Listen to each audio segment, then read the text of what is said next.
Welcome to my 90-day SAT prep series. In yesterday's video, I gave you the day to go through the SAT reading section for your practice test 5, 6, 7, 8, and 9. Go through all the questions you got wrong, really review in a personalized way for the SAT reading section. So everything that was particular to you, everything that you wanted to study, I gave you that opportunity to do that. So hopefully you went through all the questions you got wrong and are now feeling really comfortable with the SAT reading section. So today we're going to practice to make sure that you do now have a better understanding and are more comfortable with that reading section. So we're going to go through two passages today. First one's going to be questions 1 through 10. So the first passage of SAT practice test 5. I'll give you 11 minutes or less to do it, since that's the recommended time that I give you on each reading passage. I recommend you complete them in anywhere from 9 minutes to 11 minutes. And then after that, I'll go ahead and walk you through the answers for questions 1 through 10. That'll take me right around 10.5 minutes. And then after that, I'm going to go through, I'll have you do questions 32 to 41 of practice test 5. I'll once again give you 11 minutes or less. Okay, so those questions, that's going to be from passage 4. And then after that, I'll walk you through the answers for practice test 5, questions 32 to 41. Keep in mind that these walkthroughs, they're not going to be walkthroughs intended to do pacing. I just pulled the answer explanations from the practice test videos I did, where I went through the practice test and gave answer explanations for the video with that practice test that I did a while ago. Okay, it didn't seem necessary for me to go ahead and redo that video since I already did it, so I just pulled it from there for the answer explanations. So by doing this, you'll just be able to check through your answer explanations, make sure you have a logical thought-making process, check how you did, make sure that you have better understanding, make sure you feel confident and comfortable going into the SAT reading section for practice test 10, which will be in the next couple of days, and then also for your SAT, which is in right around 11 or 12 days. So with that, I'll go ahead and let that timer start for 11 minutes or less in about 10 seconds. So go ahead and pull up SAT practice test 5. The practice tests are linked in the description of this video, so you can find it there, pull it up. It's PDF. If you want to print it off, you can if you're taking paper pencil. Otherwise, you can work with it on your screen. And with that, your time is going to start in 3, 2, 1.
Your time is now up. At this point, I'll go ahead and start doing the answer explanations for questions 1 through 10 of practice test 5.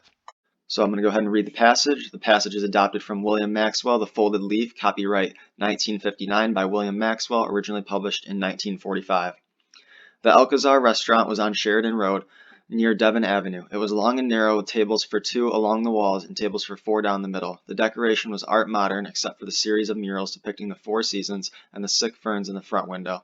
Limey sat down at the second table from the cash register and ordered his dinner. The history book which he propped against the catsup and the glass sugar bowl had been used by others before him.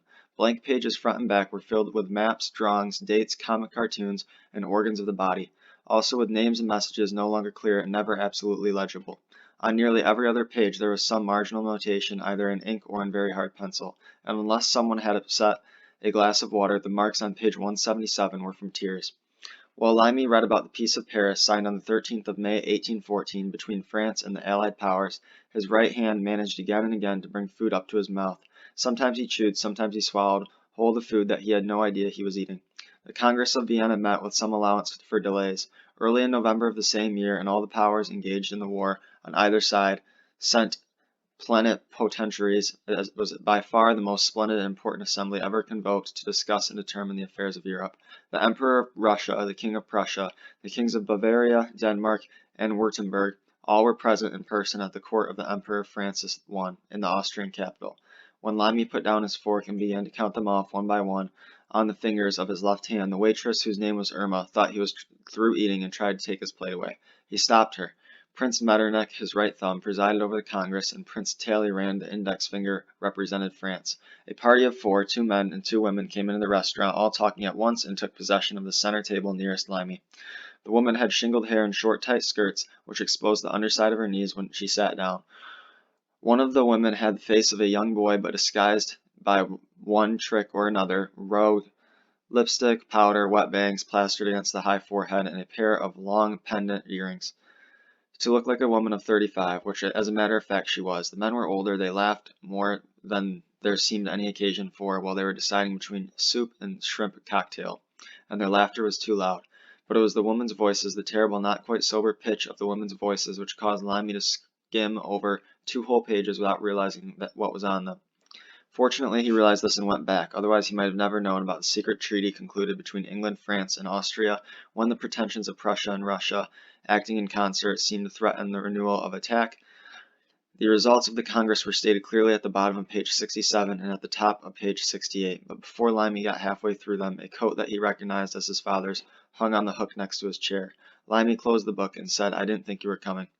Time is probably no more unkind to sporting characters than it is to other people, but physical decay unsustained by respectability is somehow more noticeable. Mr. Peters' hair was turning gray, and his scalp showed through on top. He had lost weight also. He had no longer filled out his clothes the way he used to. His color was poor, and the flower had disappeared from his buttonhole. In its place was an American Legion button. Apparently he himself was not aware that there had been any change. He threatened his tie self-consciously, and when Irma handed him a menu, he gestured with it so that the 2 women at the next table would notice the diamond ring on the 4th finger of his right hand. Both of these things, and also the fact that his hands showed signs of the manicurist, one can blame on the young man who had taken his picture with a derby hat on the back of his head, and also sitting with a girl in the curve of the moon. The young man had never for 1 second deserted Mr. Peters. He was always there tugging at Mr. Peters' elbow, making him do things that were not becoming in a man of 45. Alright, over the course of the passage, the primary focus shifts from what to what.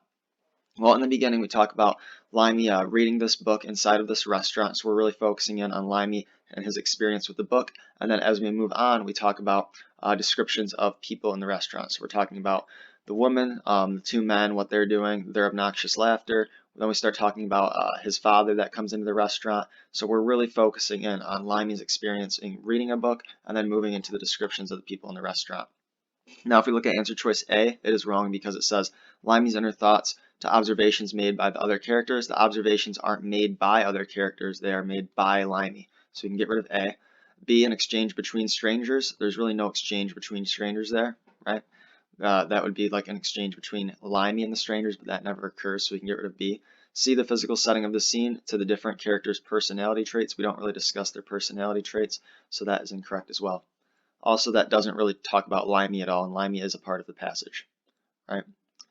So now we've got number 2, the main purpose of the first paragraph is to what? Well, if we go back to our first paragraph, we see that we talk about the restaurant, the setting of the restaurant, and then we shift down into Limey's experience with his book.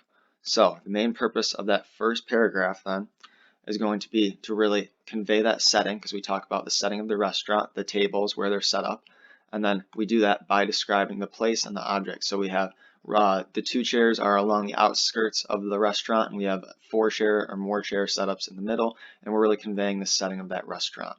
A is incorrect because we have introduced the passage's main character by showing his nightly habits. We don't know if he does this every night, so we can get rid of A. We have B, indicate the date of the passage takes place. We don't really indicate the date it takes place. By presenting period details, we don't do that. D, foreshadow an event that is described.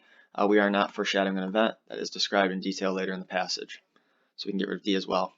Number 3, it can be reasonably inferred that Irma the waitress thinks Limey is through eating because he is no longer holding his fork, right? It says that he puts his fork down, and I'll go ahead and show you where that is about. We've got that, let's see, I believe that it is, I can't find where it was at, but we've got, here it is right here. When Limey put down his fork and began to count them off one by one on the fingers of his hand, the waitress, whose name was Irma, thought he was through eating and tried to take his plate. So because he puts his fork down is why she thought he was through eating. Therefore, our answer there is going to be C, he's no longer holding his fork. It doesn't say his plate's empty. It doesn't say he began reading his book. In fact, he was counting on his fingers, so he wasn't reading his book. He has asked her to clear the table. He never did that either. Number 4, Limey's primary impression of the party of 4 is that they, A, are noisy and distracting, right? We talk about how they're noisy and distracting, and we're asked for evidence, right? Our evidence for that one. They're noisy and distracting, and I believe that it's about lines right here, right? It says, the woman's voices, the terrible, not quite sober pitch of the woman's voices caused Limey to skim over 2 whole pages without knowing what was on them. That shows it's distracting because he's skipping pages, and it shows that they're loud because we're talking about the annoying, loud, pitched voices. So our answer there is going to be in lines, where is 5? Lines 55 to 59. So that's going to be C for number 5. All right, now we got number 6. The narrator indicates that Limey finally closes the history book because his father joined him at the table, right? We have his father comes in to the room and sits at the table with him. So that'll be A there.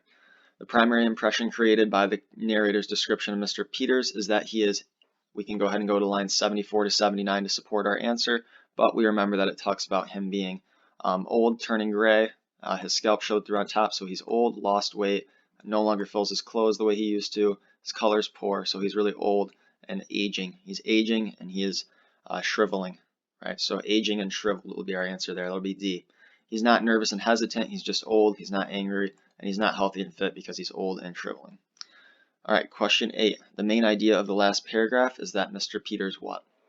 Well, in the last period, or the last paragraph, we're really talking about how Mr. Peters, he's behaving as if he's a version of his younger self, right? And the evidence for that, if you were to look at this, if the next question is evidence, which I don't think it is, but it would be right down here, tugging at the, he was always there, tugging at Mr. Peters' elbow, making him do things that were not becoming in a man of 45.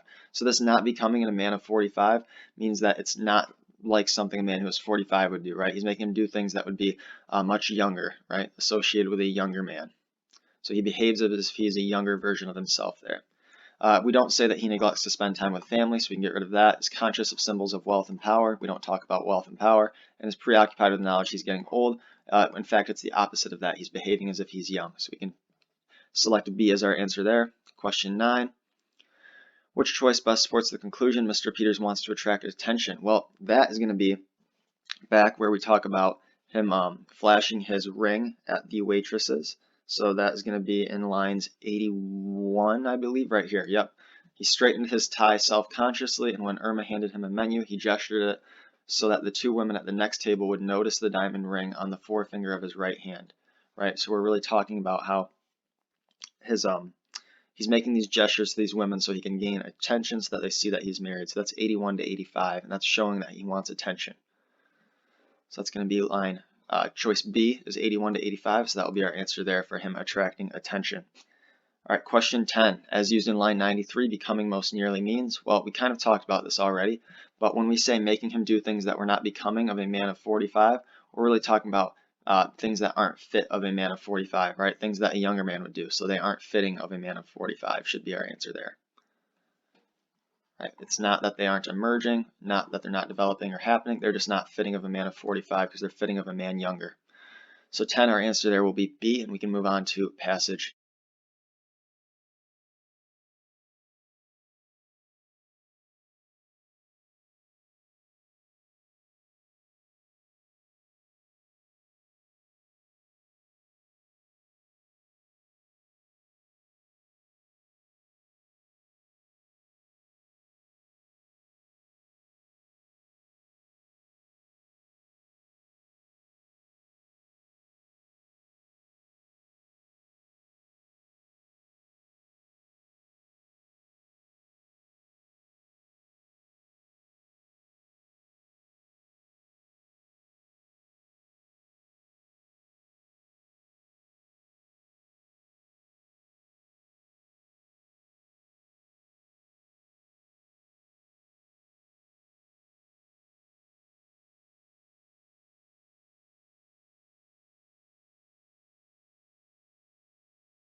Your time is now up for questions 32 to 41 of SAT Practice Test 5. Hopefully you answered all your questions in 11 minutes or less.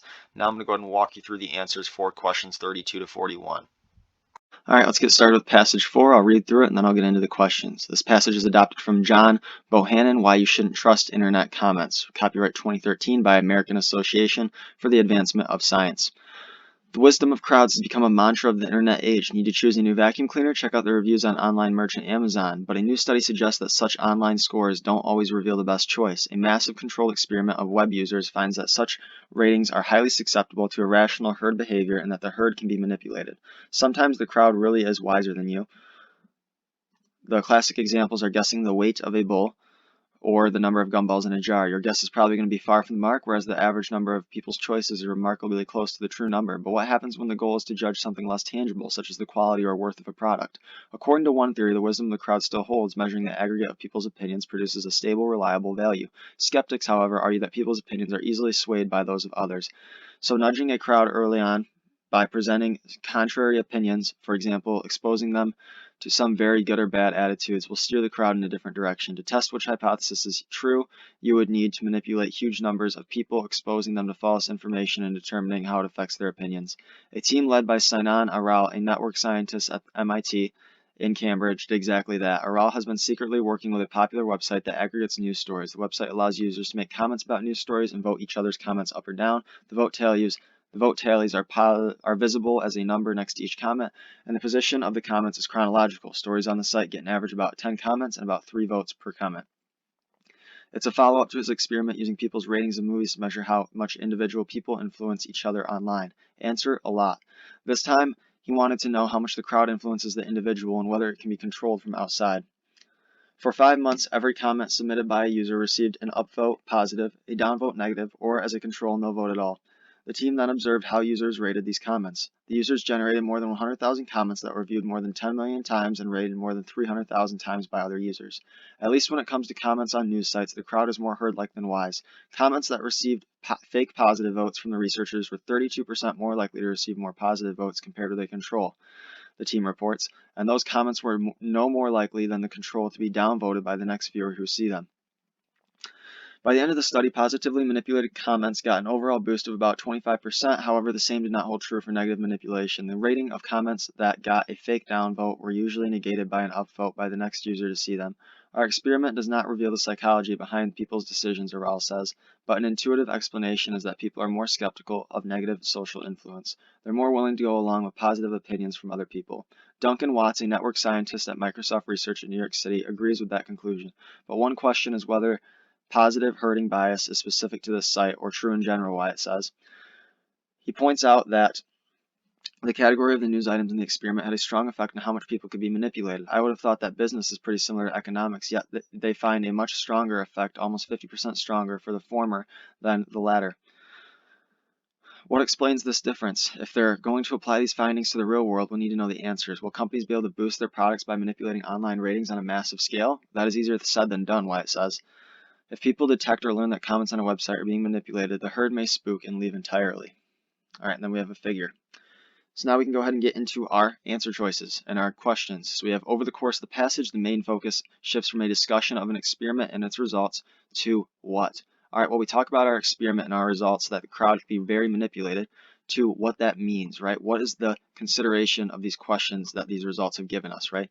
What does this mean as far as what companies can do? What does this mean as far as what consumers can do? Right? This is really answering these big questions about what happens now with these reviews. So that's going to be our answer there for 32. We have A, an explanation of the practical applications of these results. We are not explaining the practical applications. In fact, we are considering the questions. We're not explaining the applications of them. C, are we analyzing the defects undermining the results? No, we are not analyzing the defects that undermine the results. In fact, we are saying these results are valid, so we can get rid of C. D, a conversation with a scientist who disputes the results. The scientist does not dispute the results. He only simply considers questions about them, right? About what they mean for society. 33, the author of the passage suggests that crowds may be more effective at what? Well, the author is really saying that crowds are really going to be more effective at arriving at accurate quantitative answers, such as the number of gumballs in a jar, than producing valid qualitative judgments, because these qualitative judgments are going to be swayed by other users' opinions, right? So C will be our correct answer there. I'm guessing we actually have an evidence question following that, and we do. All right, so as far as evidence for that, that's really where we're going to be looking for that gumball question, right? Or that gumball statement in the passage. So what I'm going to do is I'm going to go take a look and try to find that gumball statement, or that statement about quantitative. So right around here we have the gumball statement. We have the classic example, are guessing the weight of a bull or number of gumballs in a jar. Your guess is probably going to be far from the mark, whereas the average number of people's choices is markedly true to the true number. So that's lines 11 to 14. We're talking about how quantitative data people are better with the crowd. So that's going to be lines 11 to 14. All right, question 35. Which choice best supports the view of the skeptics in line 20? Let's go find that. Skeptics, however, argue that opinions are easily swayed by those of others, right? So nudging a crowd early on by presenting opinions, for example, exposing them to good or bad attributes will steer the crowd in a different direction. So what supports that the crowd can be swayed? Which choice supports that view of the skeptics that the crowd will be swayed? All right, well, if we think back, we can go back through and we can find where the crowd was being swayed at. We see that in, let me find it real quick. We've got, it is in, I believe, lines 20 to 21 maybe, where the crowd can be swayed. Or that's where we just were. Hang on, let me go back down to the question real quick. All right, so we've got which choice best supports the view of the skeptics in line 20 as far as the crowd being swayed. So that's going to be where we're talking about those reports on the comments. So right here, we talk about comments that received fake positive upvotes were 32% more likely to receive positive upvotes compared with a control. So that's 55 to about 59 or 58.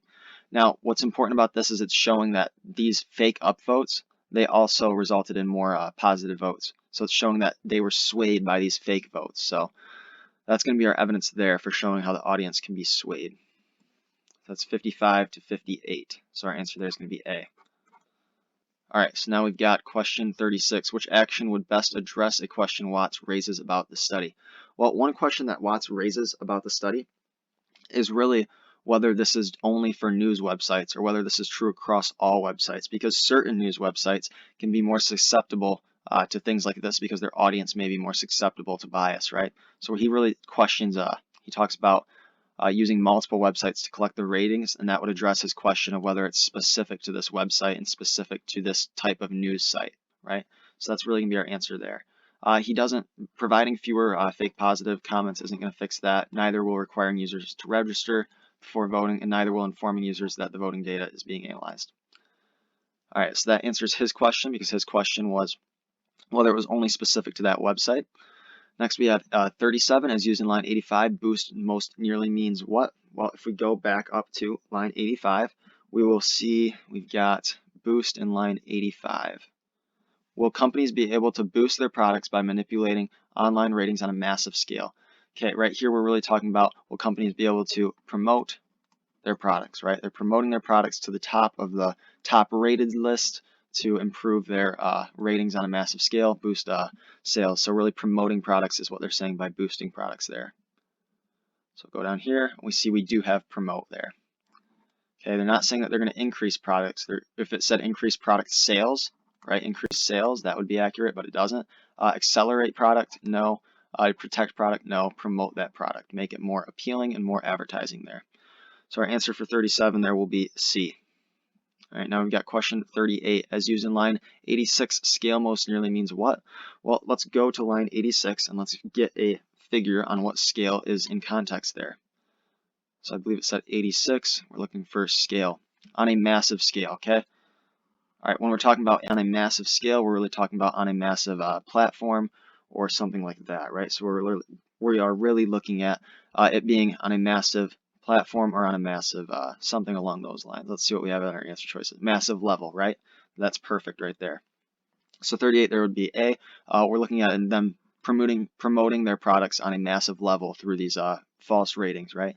Not wage is way off topic, not interval and not scheme. On a greater level, a greater scale would be what it most nearly means there. 39, in the figure, which category of news has an artificially upvoted mean score of 2.5? Well, let's go to our figure, an artificially mean up score. So mean up score is going to be right here, an artificially mean up score of 2.5. I see I have that right here. So that's going to be in politics, I do believe. Let's go ahead and go down. We've got Politics is B for number 39. So 39, B. Politics had that mean up score of 2.5. All right, question 40. According to the figure, which category of news showed the smallest difference in mean score between artificially upvoted comments and control comments? So let me get a quick... All right, so what category shows smallest difference between artificially upvoted and control? Smallest difference between artificially upvoted and control. All right, artificially upvoted versus control. Which had the smallest mean, it asked? Well, let's find our smallest mean. So we've got control, artificially upvoted, artificially downvoted.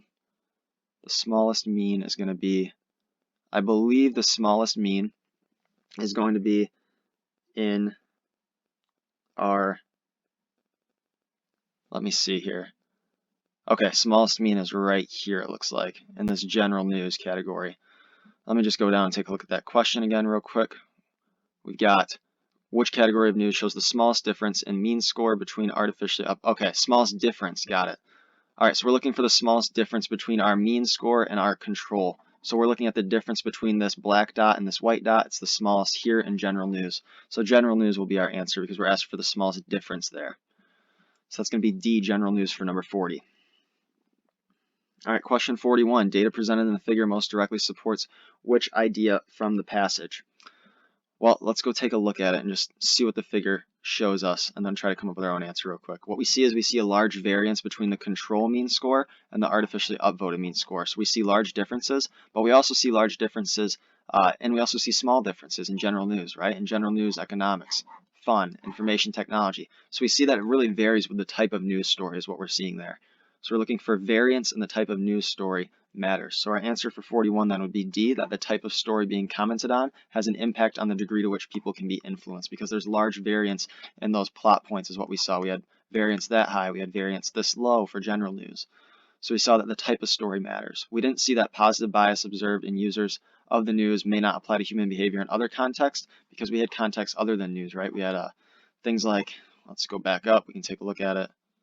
We had things like fun was a category, culture and society, things like that. B, the patterns observed in the experiment suggest people are suspicious of negative social influence. No, they don't.